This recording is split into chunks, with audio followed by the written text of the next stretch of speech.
রাজনীতিতে ঘটেছে কথিত বড় ভাইয়ের আগমন। বিদেশি হত্যাকাণ্ডে জড়িত সেই বড় ভাইয়ের পেছনে রয়েছেন কয়েকজন রাজনীতিক, দাবি স্বরাষ্ট্রমন্ত্রীর। তিনি আরো বলছেন সরকারকে চাপে ফেলতে চলছে ষড়যন্ত্র। তাহলে সরকার কি এখন চাপে আছে?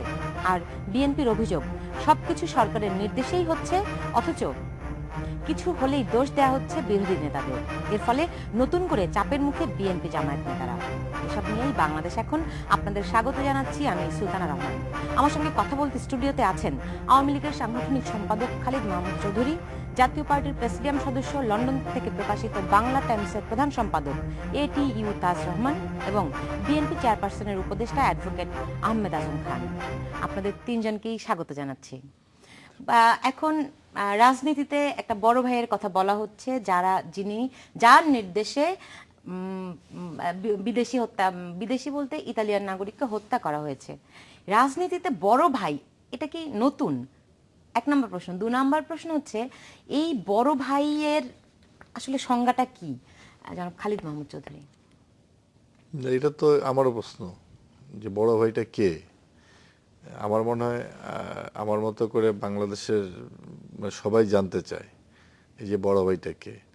যেহেতু স্বরাষ্ট্রমন্ত্রী এটা বলেছেন যে বড় ভাই, নিশ্চয়ই জাতির সামনে তিনি এই বিষয়টা উপস্থাপন করবেন যে বড় ভাই হচ্ছে ইনি, এবং এটা আমাদের সকলের প্রত্যাশা।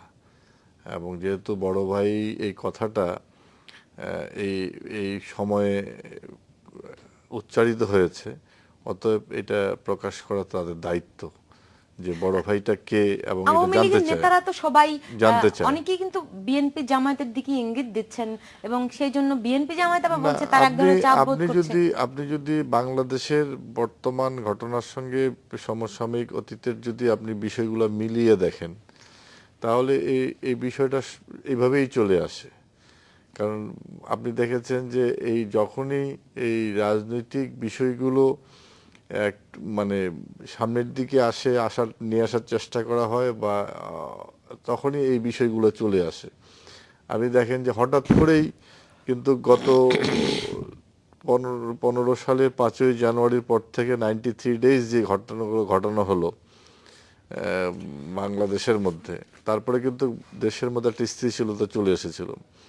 আবার নতুন করে হঠাৎ করেই 2 জন নাগরিককে এখানে হত্যা করা হলো এবং আপনার হচ্ছে হোসনি দালানে এই ধরনের একটি বোমা হামলা সংগঠিত হলো।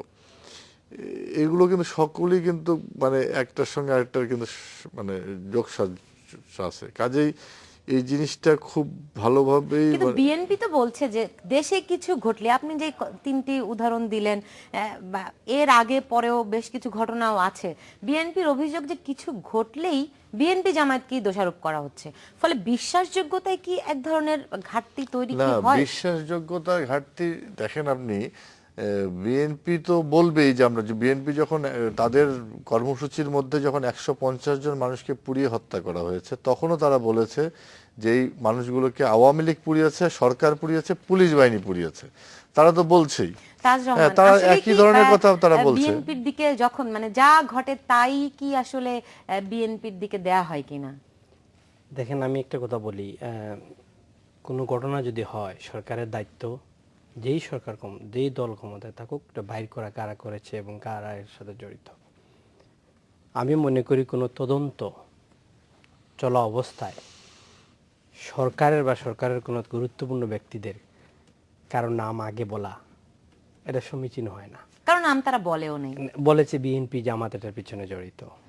তো এই জিনিসটা যখন এইটাই, এটা যদি কাউকে যদি কোনো দলের নাম বলা হয়, তাহলে সেটাতে আপনার অটোমেটিকলি তদন্তের একটা বাধাগ্রস্ত হয়, প্রভাবিত হইতে পারে। আহমেদ আজম খান, বিএনপি সব নেতারা, যেহেতু কোনো নেতার নাম সুনির্দিষ্ট করে বলা হয়নি, ফলে সবাইকে চাপ বোধ করছে। আপনাকে অনেক অনেক ধন্যবাদ। সম্মানিত দর্শক, স্বাগতম। আমি মনে করি যে সরকারের স্বরাষ্ট্রমন্ত্রী সরকারের অত্যন্ত দায়িত্বশীল একজন ব্যক্তি এবং রাষ্ট্রের একজন দায়িত্বশীল ব্যক্তি। তিনি যদি বিএনপির উপরে এইভাবে কথা বলেন, তাহলে শুধু বিএনপি চাপে থাকে না, পুলিশ প্রশাসন চাপে না, থাকে, বিএনপি তদন্ত। আমি একটুখানি ইয়ে করে দিচ্ছি আপনাকে, একটু ক্লিয়ার করে দিচ্ছি। স্বরাষ্ট্রমন্ত্রী কিন্তু এই প্রথম তিনি কিন্তু ইঙ্গিতপূর্ণ কথা বললেন এই বিদেশি হত্যাকাণ্ড বা সাম্প্রতিক যে চাঞ্চল্যকর ঘটনাগুলো ঘটেছে, এই প্রথম কিন্তু তিনি সুনির্দিষ্ট করে বললেন যে এই বড় ভাইয়ের পেছনে কয়েকজন রাজনীতিক আছেন, কিন্তু তিনি কিন্তু বিএনপি জামায়াতের নাম বলেন নাই। না, নাম বলেননি, কিন্তু অন্য রাজনীতিবিদরা বলেছেন। এর আগে কিন্তু বেশ কয়েকবার বিএনপির কথা বলা হয়েছে। আমি জামাতের নিয়ে কোনো কথা বলবো না, অন্য নেতারা বলেছেন, অনেক নেতারা বলেছেন। এর আগে স্বরাষ্ট্রমন্ত্রীও সেই কথার রেশ ধরে কথা বলেছেন। সেই ক্ষেত্রে অবশ্যই বিএনপির উপরে চাপ তৈরি হয়। শুধু বিএনপির উপরে যে চাপ তৈরি হয় তা না, প্রকৃত অপরাধী ধরতে তখন পুলিশ বিভাগের উপরেও তখন চাপ তৈরি হয়। তখন পুলিশ বিভাগ চিন্তা করে যে আমরা বিষয়টিকে রাজনৈতিকভাবে বেশি জনগণের সামনে উপস্থাপন করি, তখন এই তদন্তটাও প্রভাবিত হয়, যাতে করে এই মামলাগুলো হালকা হয়ে যায় এবং প্রকৃত অপরাধীরা ধরা পড়ে। বড় ভাইয়ের কথা কিন্তু আমরা আগে থেকে অনেক শুনেছি, এখন সুনির্দিষ্টভাবে যেভাবে করে এসছে, এতে কি রাজনীতিবিদদের জন্য মানে স্বস্তিদায়ক ব্যাপারটা? না, স্বস্তিদায়ক দেখেন যে কথাটা আসতেছে যে স্বরাষ্ট্রমন্ত্রী কিন্তু আপনি বললেন যে কোনো রাজনৈতিক দলের কথা বলেননি, তিনি এখন পর্যন্ত অথচ বলেননি। বিএনপি নেতারা বলছে যে আমাদেরকে কিন্তু আপনাদের অনেক নেতা বলেছেন। আমি বলি নেতারা বলেছেন। এখন আমি তো আগেই বলেছি ঘটনার প্রভাবে বলে দেয় যে এই ধরনের ঘটনার সঙ্গে তারা জড়িত থাকে বা তাদের একটা ইয়ে আছে। এবং এখন বলছে যে তারা স্বরাষ্ট্রমন্ত্রীর নাম বলেন, অথচ বিএনপি কিন্তু নিজের কথা কিন্তু নিজেরাই কিন্তু বলছে। তার মানে ঠাকুর ঘরে কেড়ে প্রধানমন্ত্রী যখন বলেন আমি কলা খাই না। আপনার সব না, এটা না, প্রধানমন্ত্রী যখন বলেন না, না, আপনি যখন বলবেন প্রধানমন্ত্রী যেটা বলেছেন সেটা সুনির্দিষ্ট একটা যৌক্তিক ভাবেই তিনি বলেছেন, যেটা হচ্ছে যে কিছু আপনার হচ্ছে বিএনপির এক নেতার বাসায় একটা বৈঠক হয়েছে, বৈঠক হওয়ার পর থেকেই এই ঘটনাগুলো ঘটেছে এবং হচ্ছে এই যে রেড অ্যালার্ট জারি হয়েছে এবং হচ্ছে আমাদের অস্ট্রেলিয়ান টিম তারা প্রত্যাহার করে নিয়েছে। কোন নেতার বাড়িতে বৈঠক হয়েছে সেটা তো প্রকাশ্য হয়েছে যে তা এখন আমরা দেখতে পাচ্ছি না। গত কয়েকদিন ধরেই তিনি অনেক মানে সরব ছিলেন, এখন নীরব হয়ে গেছেন তাদের স্থায়ী কমিটির সদস্য মঈন খান। মঈন খানের তো ওই একদিন একটা বক্তব্যের পর তাকে তো প্রকাশ্য দেখাও যাচ্ছে না। যাই হোক, এখন কেন দেখা যাচ্ছে না আমি জানি না, তবে ওই ঘটনার পর থেকে তাকে দেখা যাচ্ছে না। তো বিষয়টা হচ্ছে যে দেখা যাচ্ছে না, তাকে কি চাপে রাখা হয়েছে? চাপে রাখার তো কোনো বিষয় নয়। আমি যদি রাজনীতি করে থাকি, আমি যদি অন্যায় কিছু না করতে, এখানে তো রাজনীতি আত্মগোপন, আমি তো চুরি করার বিষয় না যে আত্মগোপন করতে হবে। রাজনীতি তো যদি কোনো ধরনের চ্যালেঞ্জ থাকে, চ্যালেঞ্জটাকে ফেস করেই তো রাজনীতির নেতার কাজ, তাই না? তো সে তো মানে আড়ালে যেতে পারে না, তাই না? আমরা দেখেছি অনেক ধরনের অপরাধ সংগঠিত করে অনেকেই কিন্তু দেশের বাইরে চলে গেছেন, দেশের বাইরে থেকে রাজনীতির খবরদারি করার চেষ্টা করছেন, রাজনীতি কলকাঠি নাড়ার চেষ্টা করছেন। এগুলো তো আমাদের এখন যেহেতু তথ্য প্রযুক্তির ডিজিটাল বাংলাদেশ, সবকিছু এখন সরকারের হাতের মধ্যে আছে। আমি প্রশ্নটি রেখেছিলাম যে এই যে রাজনীতি, একজন রাজনীতিবিদ জড়িত না, বড় ভাইয়ের পেছনে কয়েকজন রাজনীতিবিদ আছেন, এই বিষয়টি রাজনীতিতে বড় ভাইয়ের অস্তিত্বের কথা আমরা যেটি এতদিন এভাবে এত সুনির্দিষ্ট করে কেউ কখনো প্রকাশ্য বলে নাই, কিন্তু এখন নতুন করে আসা, এটা কি রাজনীতিবিদদের জন্য স্বস্তিদায়ক কিনা জনাব তাজ রহমান? মোটেই না। এটা যদি হয়ে থাকে, বড় ভাইরা যদি এটা কাজ করে থাকে, বড় ভাই বলে যদি কেউ থেকে থাকে, বাংলাদেশের ইমেজকে নষ্ট করার জন্য যদি সত্যিই কেউ করে থাকে, খুবই নিন্দনীয়। এটা দেশের জন্য মোটেও কাম্য নয়, রাজনীতিবিদের জন্য কাম্য নয়, কোনো রাজনৈতিক দলের জন্য কাম্য নয়। আমরা রাজনীতি করব দেশের জন্য, দেশের ক্ষতি করে যদি রাজনীতি করে তাহলে তো রাজনীতিবিদ না। আপনি আপনার স্বার্থের জন্য, আপনার দলের জন্য দেশকে নষ্ট করতেছেন, বিদেশি ভাবমূর্তি নষ্ট করতেছেন, বিদেশি হত্যা করতেছেন। এটা কিসের রাজনীতি? এটা আমাদের অবশ্যই রাজনীতিবিদের কোয়েকশন বোধ। বাংলাদেশের মানুষ রাজনীতিবিদের উপর আস্থা হারিয়ে ফেলবে। এরা কি মানে আস্থা এখনো আছে? অবশ্যই আছে। আস্থা ছাড়া, রাজনীতিবিদ ছাড়া পৃথিবীর কোথায় কোন দেশ কখন কোন জায়গায় গেছে? রাজনীতিবিদরাই দেশকে উন্নত দিকে নিয়ে যাবে, রাজনীতিবিদরাই দেশের ডেভেলপমেন্ট করে, রাজনীতিবিদরাই দেশকে, রাজনীতির সাথে জড়িত দেশের মানুষের আত্মার সম্পর্ক, দেশের মানুষের ভাগ্য সম্পর্ক। রাজনীতিবিদরাই কিন্তু মানুষের ভাগ্য পরিবর্তনের একটা মেইন সিঁড়ি হয়ে দাঁড়ায়। এখন মানে আপনি যে বলছেন যে আসলে রাজনীতি সবকিছু, রাজনীতি বাইরে পৃথিবীর কিছুই না, এরকম ইয়ে আছে, কিন্তু গতকাল স্বরাষ্ট্রমন্ত্রীর যদি আরেকটা বক্তব্য ধরি, সেটি হচ্ছে তিনি বলেছেন যে মানে সন্দেহভাজন এরই মধ্যে কয়েকজন দেশ ছেড়েছেন, তাদেরকে ইন্টারপোলের মাধ্যমে দেশে ফিরিয়ে আনার চেষ্টা হচ্ছে। এই বক্তব্যটা কি ইঙ্গিতপূর্ণ মনে হয়? প্রথম কথা হলো জনাব খালিদ আহমদ চৌধুরী বলেছেন যে ঘটনা প্রবাহ বলে দেয় তারাই এর সাথে জড়িত। অর্থাৎ ঘটনা এমন কি ঘটনা প্রবাহ বলে দেবে যে বিএনপি হত্যাকাণ্ডের সাথে জড়িত, এটা কিন্তু আমি আদৌ বুঝতে পারলাম না, দর্শকরাও বুঝতে পেরেছেন কিনা আমি জানি না। তবে এই যে বক্তব্যটা আপনি যেটা বললেন, স্বরাষ্ট্রমন্ত্রী যেভাবে বলেছেন এটা কিন্তু প্রমাণ করবার দায়িত্ব তার উপরেই পড়ে। আর আওয়ামী লীগেরও বিরোধী দলে থাকতে দেখেছি অনেক নেতা দীর্ঘদিন দেশের বাইরে, আর এখন তো বিরোধী দলের উপরে 100 থেকে 150 মামলা, একটা থেকে 100 মামলা যদি কারোর মাথার উপরে থাকে, সবই আছে, তারা যথাসময়ে হাজির করবেন। কিন্তু আমরা জানি এখন তারেক রহমান দীর্ঘদিন ধরে দেশের বাইরে আছেন, খালেদা জিয়া বর্তমানে লন্ডনে আছেন, সাদেক হোসেন খোকা আছেন আমেরিকাতে, বিএনপির অনেক নেতা দেশের বাইরে আছে। কিন্তু যখন স্বরাষ্ট্রমন্ত্রী বলেন যে অনেকেই দেশ ছেড়েছেন এবং ইন্টারপোলের মাধ্যমে ফিরিয়ে আনার চেষ্টা হচ্ছে, তখন বক্তব্যটি ইঙ্গিতপূর্ণ কিনা এই প্রশ্নের জবাব নিয়ে আমি ফিরবো। আমি একটু জবাবটা দিতে চাই। একটি বিরতি, 40 সেকেন্ডের বিরতির পর ফিরছি। বিরতির পর ফিরে এলাম, দেখছেন বাংলাদেশ এখন। জি, আহমেদ আজম। আমি একেবারে সংক্ষিপ্ত করেই বলি, স্বরাষ্ট্রমন্ত্রী যে ইন্টারপোলের কথা বলেছেন, উনিও জানেন যে ইন্টারপোলের মাধ্যমে কাউকে দেশে ফিরিয়ে আনা যায় না। ইন্টারপোলের কাজ কাউকে ফিরিয়ে দেওয়া না। ইন্টারপোলের কাজ হলো কেউ যদি কোনো দেশে পালিয়ে থাকে তাকে লুকেট করা ইন্টারপোলের কাজ। ওখান থেকে ফিরিয়ে আনতে হলে ওই দেশের সরকারের সাথে চুক্তি হতে হবে। কাজেই উনি এটা জেনেও রাজনৈতিক উদ্দেশ্যে উনার বক্তব্যটা রেখেছেন। আর ম্যাডাম খালেদা জিয়া তিনি চিকিৎসার জন্য গেছেন, এটা সকলে জানেন। সাদেক হোসেন খোকা, তারেক রহমান একেবারে উচ্চ আদালতের অনুমতি নিয়ে গেছেন। কাজেই এখানে লুকোছাপির কিছু নেই। খালিদ মাহমুদ চৌধুরী, ইন্টারপোলের মাধ্যমে দেশে ফিরিয়ে আনা হবে এমনটা যদি স্বরাষ্ট্রমন্ত্রী বলে থাকেন, আমরা তো এখন পর্যন্ত বঙ্গবন্ধুর যে হত্যাকারীরা বিদেশে পালিয়ে আছে তাদেরকে ফিরিয়ে আনতে পারি নাই, কিভাবে তাহলে এই প্রক্রিয়া আপনার মনে চলবে? দুর্বলতা আছে। বঙ্গবন্ধুর হত্যাকারী একজনকে ফিরিয়ে আনা হয়েছে এবং তার রায় কার্যকর করা হয়েছে। জি, এবং কিন্তু এখনো কানাডাতে, অনেকে আমেরিকাতে আছেন, আছেন তারা অনেকে। কোথায় আছেন এখন পর্যন্ত এটা কিন্তু তারা আত্মগোপনে আছেন। পৃথিবীর যেখানেই থাক তারা কিন্তু আত্মগোপনে আছে। প্রত্যেক বছর রিপোর্ট বের হয় যে কোথায় আছে। এটা বলা হচ্ছে যে তার মধ্যে একজনকে আইডেন্টিফাই করা হয়েছে যে তাকে আমেরিকায় আছে, বাকিরা কিন্তু আত্মগোপন করে। তারা কিন্তু কোথাও প্রকাশ্য বলছে না যে আমি এই জায়গায় আছি। কাজে তাদেরকে আইডেন্টিফাই করার জন্য আমাদের সরকারের পক্ষ থেকে, পররাষ্ট্র মন্ত্রণালয় বা স্বরাষ্ট্র মন্ত্রণালয়ের পক্ষ থেকে যথারীতি কার্যক্রম চলছে। এবং যখনই তাদেরকে যেই দেশে পাওয়া যাবে সেই দেশের সঙ্গে আলোচনা করে তাদেরকে দেশে ফিরিয়ে আনার জন্য তাদের চেষ্টা চলছে। এবং যখনই পাওয়া যাবে সেই এখন প্রক্রিয়া শুরু হবে। স্বরাষ্ট্রমন্ত্রী যেহেতু সুনির্দিষ্ট করে বলছেন যে কয়েকজন দেশে পালিয়ে গেছেন, তাদের ফিরিয়ে আনার চেষ্টা চলছে, তার মানে তাহলে সুনির্দিষ্ট করে তাদের নাম বলতে অসুবিধা কোথায়? না, যাদেরকে এখানে দেখেন, আপনার একটা মামলা বা যে কোনো একটা এই ধরনের বিষয়, বড় ঘটনা, এটা তদন্তের ব্যাপার আছে। এখন এই তদন্তের মধ্য দিয়ে তাদের অনেকগুলো বিষয় তাদেরকে দেখতে হয়।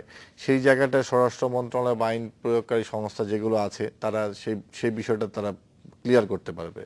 কেন তারা বলছে না, কি কারণে বলছে না, সেখানে কোথায় কি প্রয়োজনে এগুলো তারা গোপন করছে, এগুলো অবশ্যই তাদের অনুসন্ধানী ব্যাপার আছে।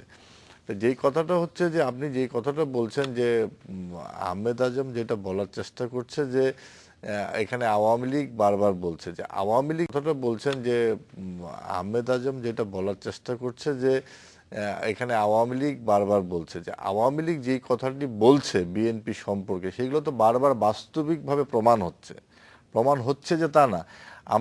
আমি বারবার একটি কথা বলছি, ওর নিকট অতীতে যদি আমরা দেখি, আমরা যদি বিএনপির চেয়ারপারসনের কথাগুলো বক্তব্যগুলোই আপনি যদি এখন সময় নাই হয়তো বলা যাবে না, কিন্তু আমি ডক্টর সাহেবকে বলবো যে তারা একটু স্মৃতির পাতাটাকে উল্টানোর জন্য যে তিনি কি বলেছেন।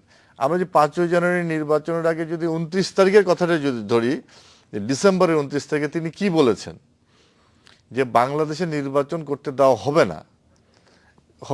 আমরা কিন্তু বাংলাদেশে নির্বাচন হয়েছে। আজকে যদি বাংলাদেশের নির্বাচনটা না হতো তাহলে কি আমরা এই ইন্ডিপেন্ডেন্স টেলিভিশনে বসে এখন বাংলাদেশে প্রোগ্রামটা করতে পারতাম কি পারতাম না, এটা কিন্তু সন্দেহের ব্যাপার রয়ে গেছে। বাংলাদেশে উনি বলছেন যে রাজনীতিবিদরাই বাংলাদেশ অগ্রগতি বলেন, উন্নয়ন বলেন, এগিয়ে যাওয়া বলেন, সবকিছু ইস্টাবলিশমেন্টের পিছনে রাজনীতিবিদদের একটা ভূমিকা আছে।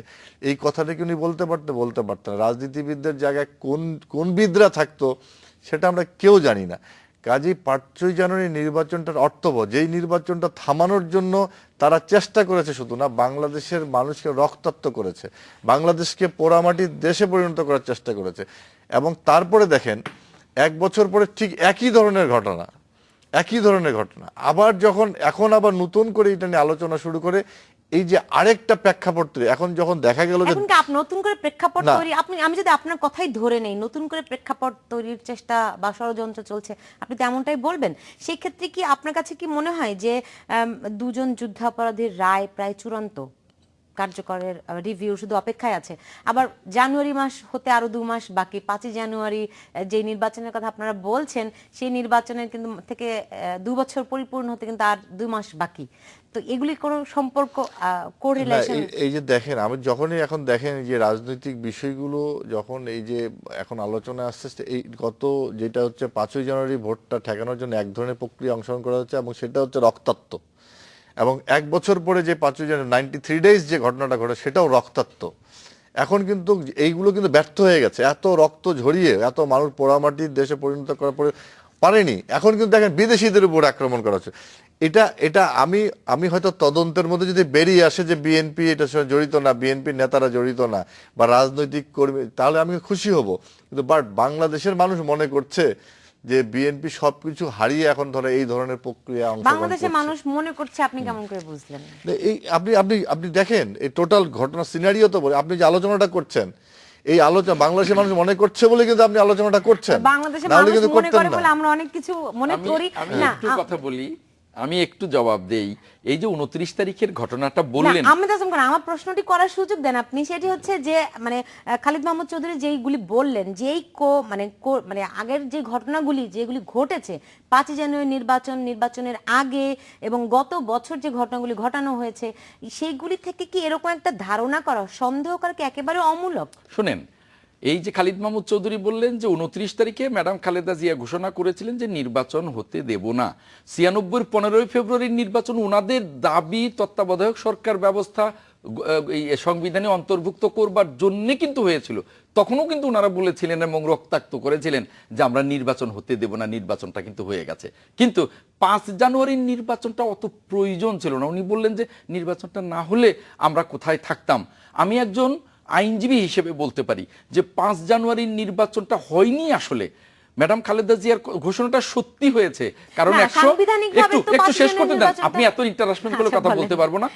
5 জানুয়ারির নির্বাচনটা সত্যিকারে হয়নি, কারণ 154 আসনের নির্বাচন হয়নি, 146 আসনে মানুষ ভোট দেয়নি। 5 জানুয়ারির নির্বাচন না হলে কি হতো, আমি একজন আইনজীবী হিসেবে বলি, 5 জানুয়ারির নির্বাচন না হলে তাহলে সংবিধান অনুযায়ী আরো 3 মাস পরে হতে পারতো বিরোধী দলকে সাথে নিয়ে, আরো 3 মাস পরে না হয়ে আরো 6 মাস পরে হলে কি হতো, সুপ্রিম কোর্টের রেফারেন্স নিয়ে তারপরেও নির্বাচন হতে পারতো সকল দলের অংশগ্রহণে, তাহলে গণতন্ত্র টিকে থাকতো।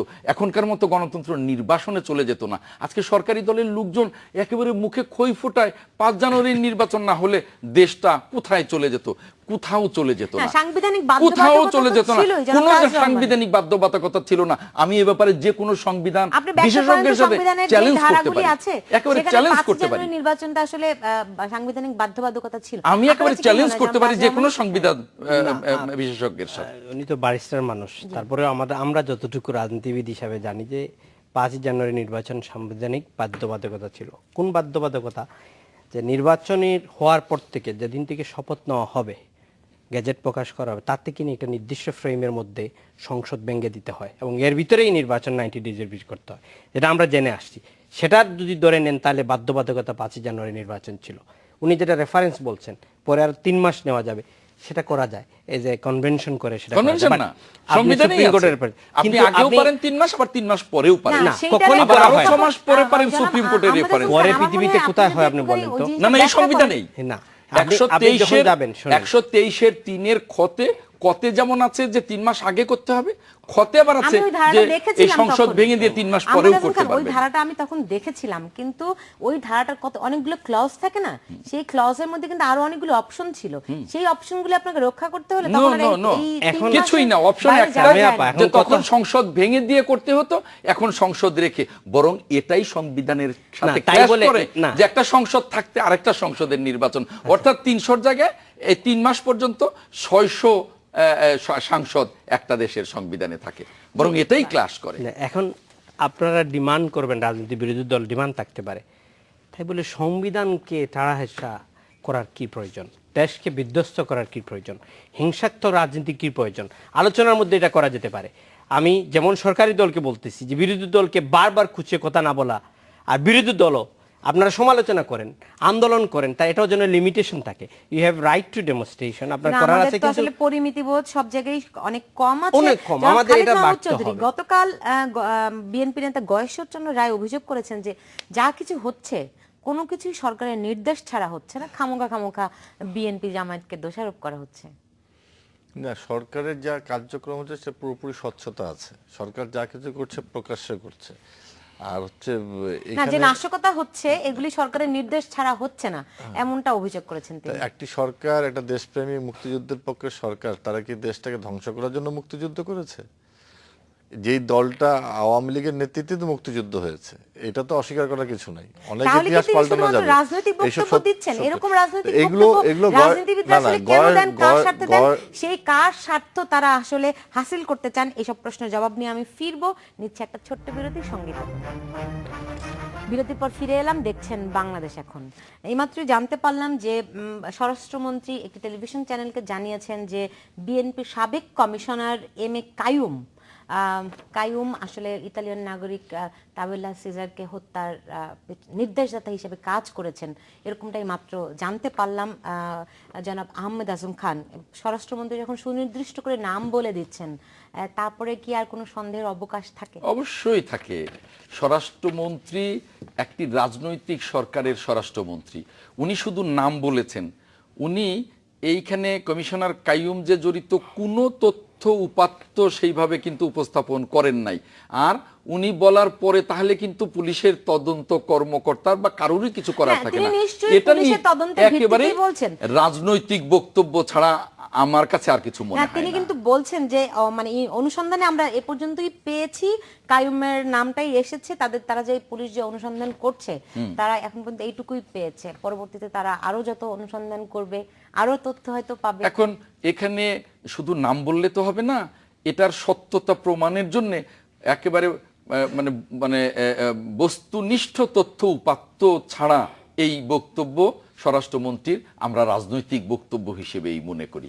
কারণ কাইয়ুম একজন রাজনৈতিক কর্মী, তিনি কোনো অপরাধের সাথে জড়িত হবেন এটা আমরা বিশ্বাস করতে পারি না। না, তার মানে কি রাজনীতিবিদরা কোনো অপরাধ করেন না, তারা কোনো অপরাধে জড়িত হতে পারেন না? হতে পারে, কিন্তু তার জন্য একেবারে বস্তুনিষ্ঠ সাক্ষ্য প্রমাণ, তথ্য প্রমাণাদি সহ বস্তুনিষ্ঠ সাক্ষ্য প্রমাণ বলতে কি বুঝেন? মানে ওই যে স্বচ্ছ আন্তর্জাতিক মান এরকম না, অবশ্যই বস্তুনিষ্ঠ তথ্য প্রমাণাদি বলতে আপনিও বুঝেন যে আপনি একজনকে হত্যাকারী বলবার আগে তিনি সত্যিকারে হত্যা করেছেন কিনা, সত্যিকারে হত্যাকারী কিনা, তার সকল তথ্য প্রমাণ ছাড়াই আপনি বলে দিলেন। এটা স্বরাষ্ট্রমন্ত্রী যেহেতু একজন রাজনৈতিক সরকারের, তার বক্তব্য রাজনৈতিক।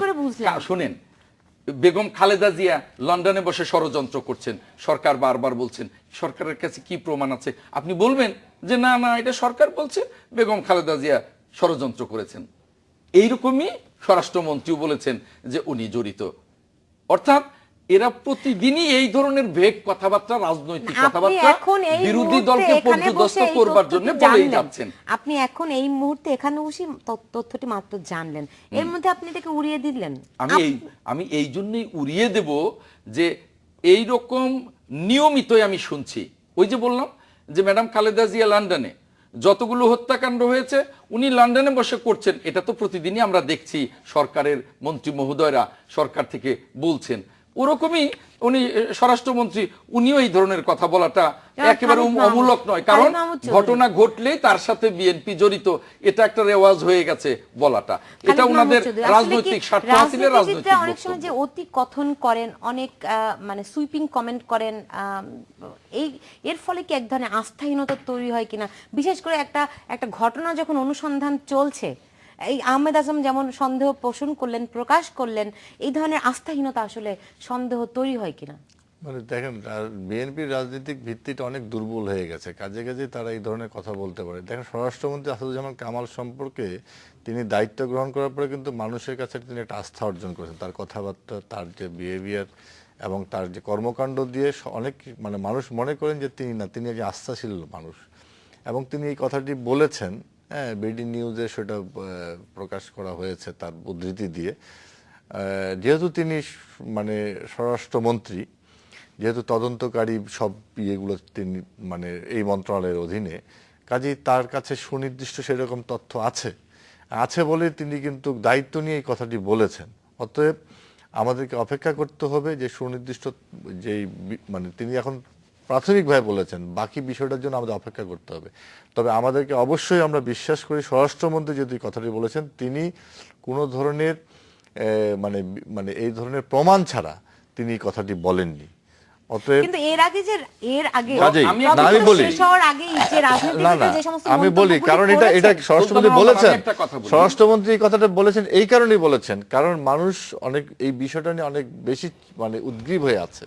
কাজে মানুষকে আশ্বস্ত করার দায়িত্ব কিন্তু স্বরাষ্ট্র মন্ত্রণালয়ের আমি আছে। বলবো সুলতানা হ্যাঁ। রহমান যে স্বরাষ্ট্রমন্ত্রী এই কথাটা বলে দায়িত্ব জ্ঞানহীনতার পরিচয় দিয়েছেন, কারণ বিষয়টি তদন্তাধীন, বিচারাধীন বিষয় নিয়ে এই মুহূর্তে এইভাবে মন্তব্য করা বিচারকে প্রভাবিত করবার শামিল। আমি মনে করি যে উনি যদি বলেন যে স্বরাষ্ট্রমন্ত্রীর অতীত সকল বিষয়াদি খুব দায়িত্বশীল, এইভাবে মন্তব্য করা বিচারকে প্রভাবিত করবার শামিল। আমি মনে করি যে উনি যদি বলেন যে স্বরাষ্ট্রমন্ত্রীর অতীত সকল বিষয়াদি খুব দায়িত্বশীল, তাহলে উনি এই দায়িত্বহীনতার পরিচয়টা কেন দিলেন? এই বিচারাধীন বিষয়ে জায়গায় বসে এই মন্তব্য করা উচিত। আমি মাঝখানে একটু কথা বলতে চাই। এটা যে স্বাস্থ্যমন্ত্রী যদি কথাটা বলতো তাহলে ওই কথাটা উনি বলতে পারতেন। যিনি বলেছেন তিনি কিন্তু যিনি বলেছেন তিনি কিন্তু এই দায়িত্বেই আছেন। অতএব দায়িত্বশীল মানুষই কিন্তু কথাটা বলেছেন। যিনি দায়িত্বে নাই, যদি অন্য কোনো মন্ত্রণালয়ের মন্ত্রী বলতেন তাহলে কিন্তু বুঝতাম যে না, এটা রাজনৈতিক বক্তব্য হচ্ছে। তিনি দায়িত্ব নিয়েছেন দেশের আইন শৃঙ্খলা রক্ষা করার, তিনি দায়িত্ব নিয়ে বলছেন, কারণ তদন্তকারী যে কর্মকর্তারা আছে তিনি ওই তদন্তের পার্ট, কাজে তিনি দায়িত্ব নিয়ে বলেছেন। এটা রাজনৈতিক কথা বলে, রাজনৈতিক কথা বলে এটা বিভ্রান্ত করা যাবে না, বিচার প্রক্রিয়া বাধাগ্রস্ত যাবে না। উনি বললেন যে স্বাস্থ্যমন্ত্রী যদি বলতেন, স্বাস্থ্যমন্ত্রী বললে অতটা ক্ষতি হতো না। উনি যেহেতু স্বরাষ্ট্রমন্ত্রী, স্বরাষ্ট্র মন্ত্রণালয়ের অধীনেই এই তদন্তগুলো সুষ্ঠুভাবে হওয়ার কথা, অতএব এই মন্তব্যের পরে এই তদন্ত প্রভাবিত হতে পারে, এই বিচার প্রভাবিত হতে পারে, এই আশঙ্কাটাই বেশি।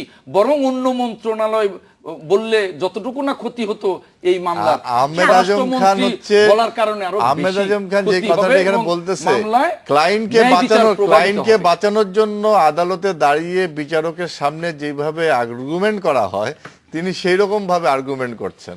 কিন্তু বিষয়টা আপনাকে যে তদন্ত কারা করছে, স্বরাষ্ট্র মন্ত্রণালয়ের অধীনস্থ কর্মকর্তারা করছেন, তার মানে স্বরাষ্ট্র মন্ত্রণালয় এটার সঙ্গে ইনভলভ। সেই জন্যই তো ওনার বলা উচিত নয়। অতএব তিনি বলবেন তদন্তকারী কর্মকর্তা তো এভরিডে এটার উপর মানে আপনার হচ্ছে আপগ্রেড নিউজ দিবে, এটাই স্বাভাবিক। পুলিশ কিন্তু মানুষকে আশ্বস্ত করাটাই হচ্ছে তাদের দায়িত্ব, এবং সেই দায়িত্বটা তিনি পালন করেছেন। পুলিশের দায়িত্ব, লয়ার হিসাবে আপনি এই অযৌক্তিক কথা বলেন কিভাবে? পুলিশের দায়িত্বই হলো কোনো বিচারাধীন বিষয়ে মন্তব্য না করা, এবং আমরা অতীতে তাই দেখেছি।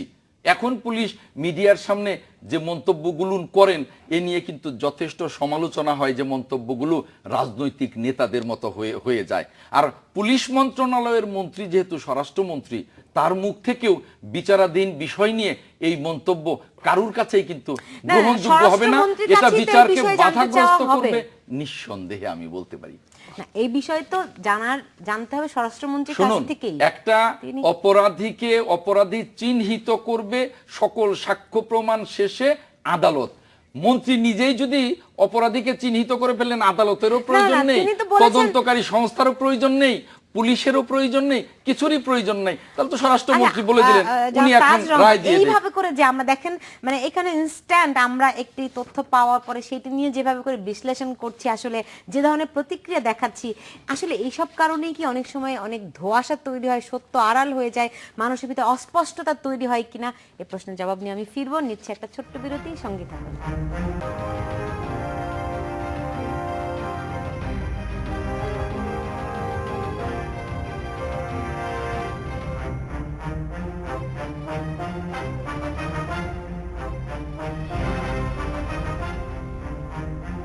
বিরতির পর ফিরে এলাম, দেখছেন বাংলাদেশ এখন।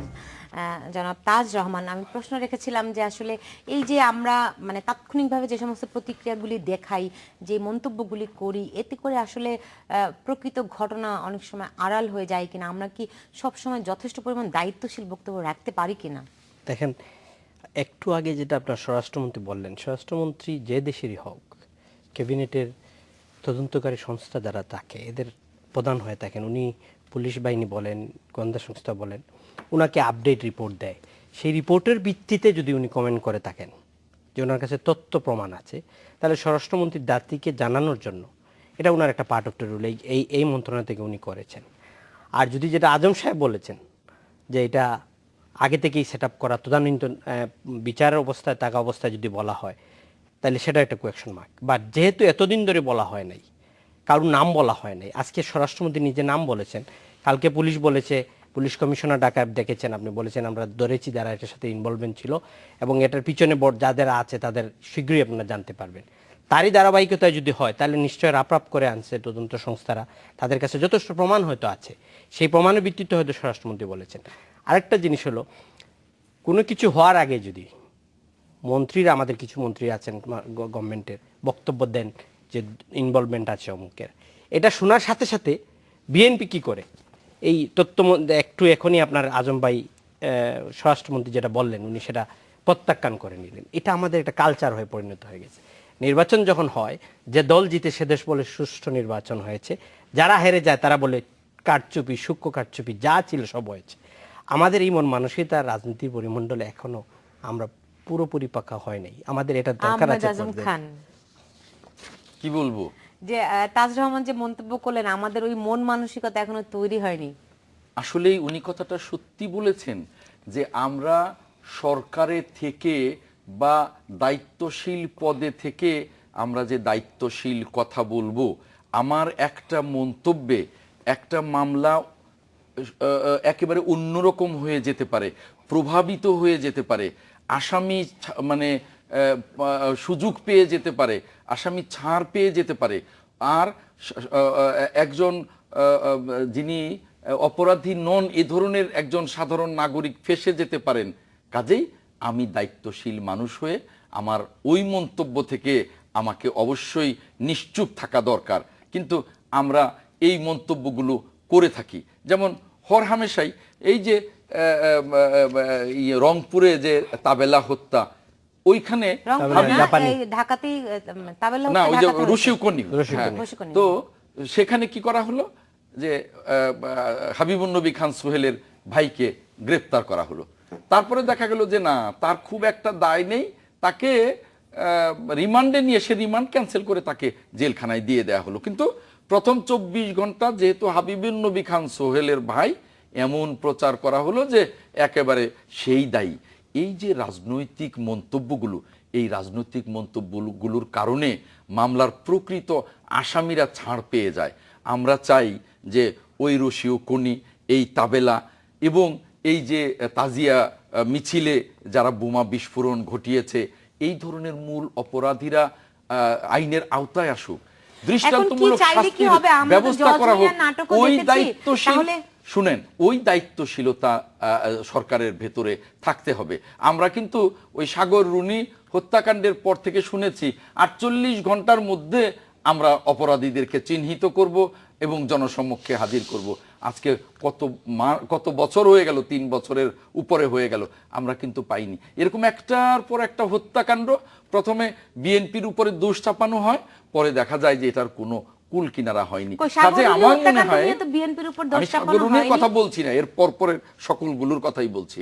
যেমন এই কিছুদিন আগেও এই যে আপনার এই যে তাজিয়া মিছিলের যে ঘটনা, দায়িত্বশীল মহল থেকে রাজনৈতিক বক্তব্য দেয়া হলো।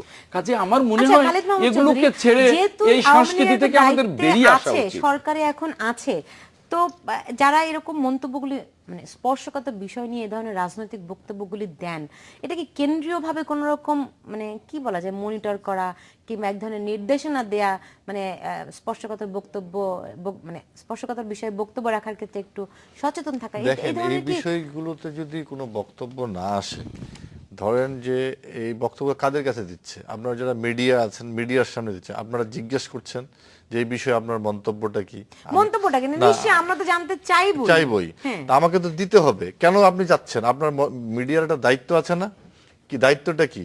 দেশবাসীকে আপনার মিডিয়ার মানুষ মাধ্যমে জানতে চায়, আশ্বস্ত আমরা করা, সেটা জানতে just চাই। bridging-টা করি। এবং যারা এটা বলতেছে তারা এই কথাগুলো দেশবাসীকে জানাচ্ছে এই কারণেই যে তারা যেহেতু জানতে চায়, সেটা তারা যতটুকু তাদের মানে জানার পরিধি আছে সেই জায়গা থেকে তারা জানার জানাচ্ছে। পরিধি নাকি ধারণা, সন্দেহের পরিধি? এটা সন্দেহটা আসে কোত্থেকে? আমি যেমন বললাম যে ধারাবাহিক ঘটনা প্রবাহ বলে যে বিএনপি এবং জামাত এগুলোর সঙ্গে জড়িত, এটা ধারাবাহিক ঘটনা প্রবাহ আসে, তাই না? এখন বাংলাদেশে যদি মুক্তিযুদ্ধের বিরুদ্ধে কেউ কথা বলে, খুব স্বাভাবিকভাবে চলে আসবে মুক্তিযুদ্ধ বিরোধী লোকজন। এরা কারা? এরা জামাত ইসলাম, তাই না? এটা খুব স্বাভাবিকভাবে চলে আসবে। আমি তো বলবো না যে কমিউনিস্ট পার্টিটা করতেছে, আমি তো বলবো না ওয়ার্কার্স পার্টিটা করতেছে, খুব স্বাভাবিকভাবে চলে আসে মুক্তিযুদ্ধ বিরোধী কর্মকাণ্ডের সঙ্গে কারা জড়িত, মুক্তিযুদ্ধকে আমাদের কারা স্বীকার করছে না, জামাত ইসলাম। এটা যদি একটু ঘুরাই দেখি, জামাত ইসলামে কারা আশ্রয় প্রস্তুত দিচ্ছে, বিএনপির নেত্রীকে বেগম খালেদা জিয়া, তাই না? এগুলা কিন্তু একটার সঙ্গে একটা চলে আসে। কাজেই আপনি যে কথাটি বলছেন, মানে আস্তে আস্তে আস্তে কিন্তু সবই চলে, কান টানলে যেন মাথা আসে, তেমনইভাবে রাজনীতির এই বিষয়গুলো আমরা যদি একটু বিশ্লেষণ করি, তাহলে কিন্তু বোঝা যাবে যে টোটাল বিষয়টার এই ঘটনা প্রবাহগুলোর নেতৃত্ব কারা দিচ্ছেন। আপনি ধরে নেন যে আপনার শামসুদ্দিন খান মানিক, আহমেদ মানিক বিচারপতি, তিনি লন্ডনে গেলেন, তিনি একটা ইয়ে থেকে তার উপরে হামলা করা হলো, সেখানে সিসিটিভির মাধ্যমে দেখা হলো যারা তারেক রহমানের আশেপাশে যারা থাকে তারা এই হামলার মধ্যে ঘটনা সংঘটিত হয়েছে। আজকেও তার মেয়ে বলেছে যে এই ঘটনার সঙ্গে খালেদা জিয়া এবং তারেক রহমান। কেন এটা করা হচ্ছে দেখেন, তিনি গেছেন চিকিৎসার জন্য, তিনি বলছেন বাংলাদেশের আপনারা মাঠে নেমে যান, নির্বাচনটাকে ঠেকাতে হবে, আপনারা নেমে যান, যতক্ষণ পর্যন্ত শেখ হাসিনা সরকার পড়বে না ততক্ষণ মাঠে থাকতে হবে। এগুলো তো সব ডকুমেন্টারি। দেখেন, উনি বলছেন চিকিৎসার জন্য, কিন্তু চিকিৎসার কি ডাক্তার কি তাকে বলেছে তুমি এই কথাগুলো বলো তাহলে তুমি দ্রুত সুস্থ হয়ে যাবা? এটা তো বলেনি, কিন্তু সেটা তিনি করছেন। কেন করছেন? এটা দেশ বিরোধী কর্মকাণ্ড। এবং এই জায়গা থেকে আমরা বলছি যে তারা ষড়যন্ত্র করছেন, তারা দেশের বিরুদ্ধে ষড়যন্ত্র করছেন, মানুষের বিরুদ্ধে ষড়যন্ত্র করছেন। এবং আজকের এই ঘটনাগুলো আপনি যদি বিশ্লেষণ যদি করেন তাহলে এই বিষয়গুলো বেরিয়ে আসবে। আর আপনি যদি বলেন যে সরাসরি বলতে, তাহলে কিন্তু এটা বোঝা যাবে না। কাজে বিশ্লেষণ করলে বোঝা যাবে যে আজকে বাংলাদেশে যেই ঘটনার প্রভাবগুলো ঘটছে, এগুলোর পিছনে একটা রাজনৈতিক শক্তি কাজ করছে।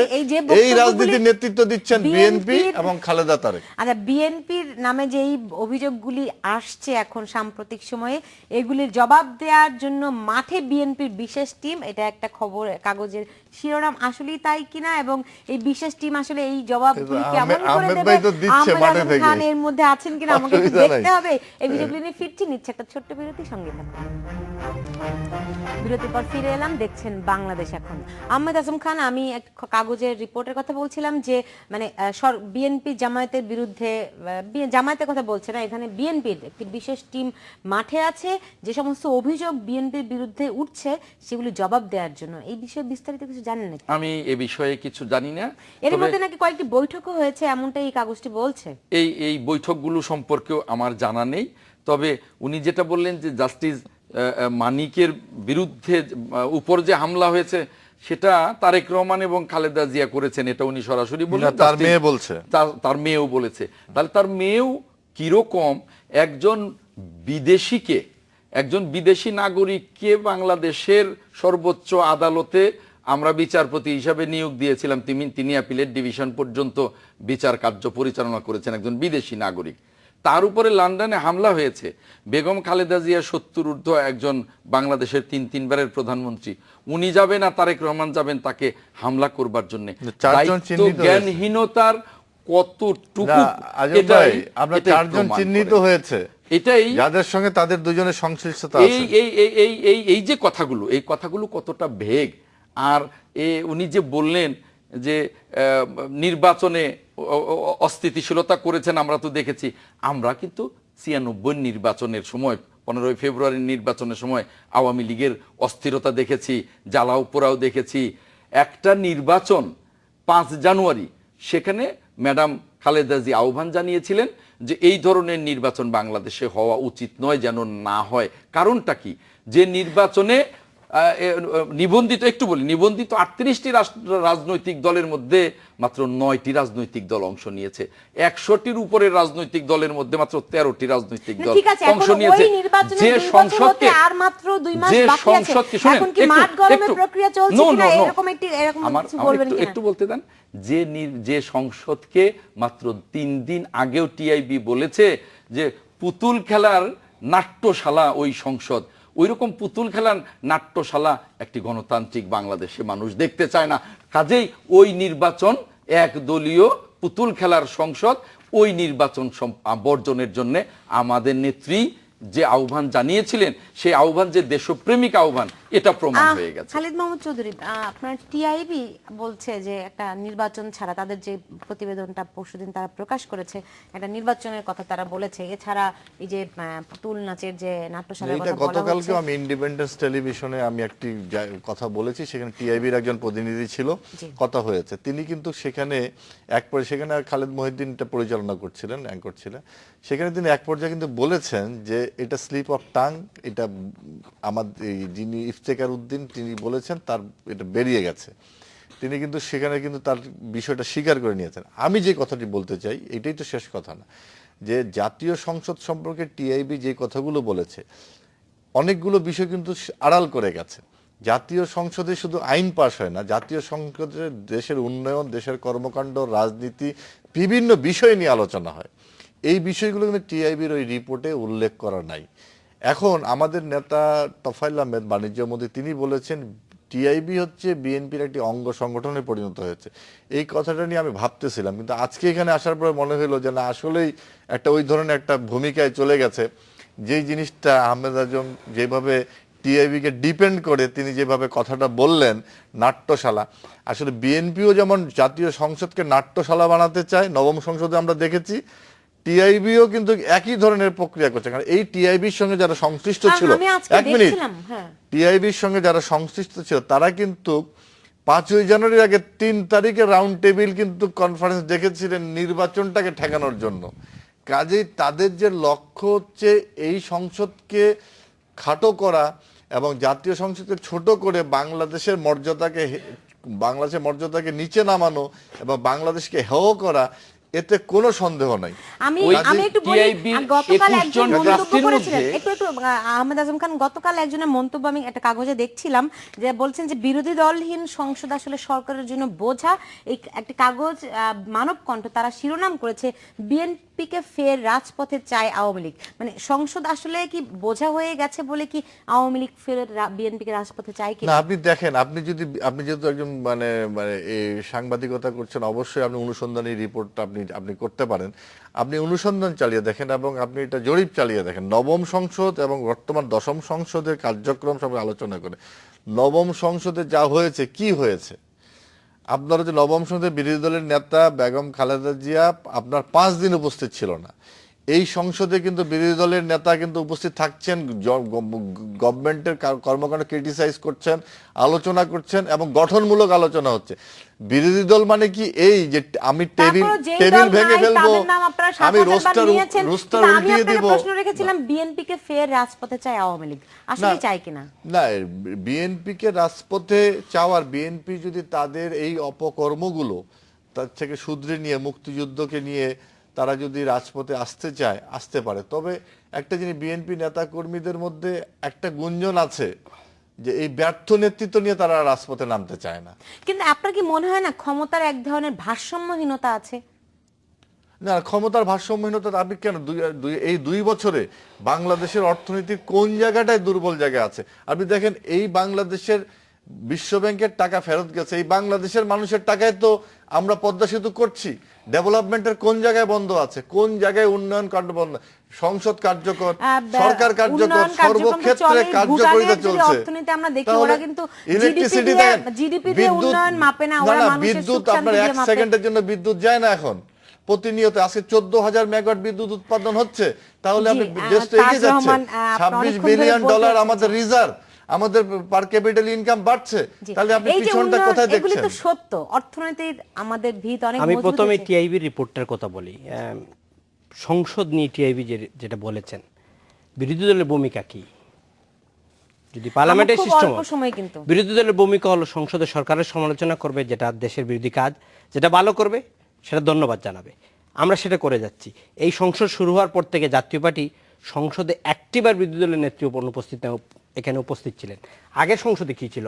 বিরোধী দলের নেত্রী 365 দিনের মধ্যে 360 দিন অনুপস্থিত, আপনার সংসদে ফাইল ছুড়ে মারা, এক দল আরেক দলকে গালাগালি। রাজনীতি, সরকারি দল এবং বিরোধী দলের কি এদের কাজ কি? এরকম ফাইল ছুড়ে মারা, এরকম পরিস্থিতি না হলে কি সংসদকে অকার্যকর বলা যায়? শোনেন, এই সংসদে তো বিরোধী দলই নেই, কিসের ফাইল ছোড়াছুড়ি আর কিসের উন্নয়ন নিয়ে বা আইন নিয়ে তর্ক বিতর্ক? যেখানে বিরোধী দল নেই, ওই গৃহপালিত বিরোধী দল, তারাও সরকারের অংশ। কাজেই এখানে কোনো এই যে রঙ্গমঞ্চ, এরকম রঙ্গমঞ্চ সংসদ বর্তমান বিশ্বে কোথাও দেখা যায় না। আর একটা কথা খালিদ মাহমুদ চৌধুরী বলেছেন যে বিএনপিকে মাঠে দেখতে চায়, কিন্তু বিএনপির ভেতরেই গুঞ্জন যে এই নেতৃত্ব দিয়ে হবে না। এই নেতৃত্বকে আওয়ামী লীগের এত ভয়, ম্যাডাম খালেদা জিয়ার নেতৃত্বকে আওয়ামী লীগের এত আমার কথা ভয় না, BNP যে ওই তো, এটা তো আপনার কথা, কারণ বিএনপির কোন নেতাকর্মীর কথা না। এই নেতৃত্ব যদি ব্যর্থ হয়, তাহলে দেখেন না নির্বাচনটা বলেছে যে খালেদা জিয়ার দরকার নাই, শেখ হাসিনাই যথেষ্ট। এই কাগজটি যদি সত্যি হয়ে থাকে, খবরটি সেটি হচ্ছে যে সরকার চায় যে মানে সংসদের বাইরে বিএনপি নিয়মতান্ত্রিক ভাবে আন্দোলনে থাকুক। আমরা সব সময় নিয়মতান্ত্রিক আন্দোলনে বিশ্বাস করি, আমরা আপনারা সবাই বিশ্বাস করেন, তেমনটাই আমরা হবে বলে আমরা প্রত্যাশাকারী। আপনাদের একটু বলি, অনেক ধন্যবাদ। আরেকদিন নিশ্চয়ই আপনার বাকি বক্তব্যগুলি শুনবো। আপনাদেরকে অনেক ধন্যবাদ দর্শক, আপনাদেরকে অনেক ধন্যবাদ। আপনারা সবাই ভালো থাকবেন।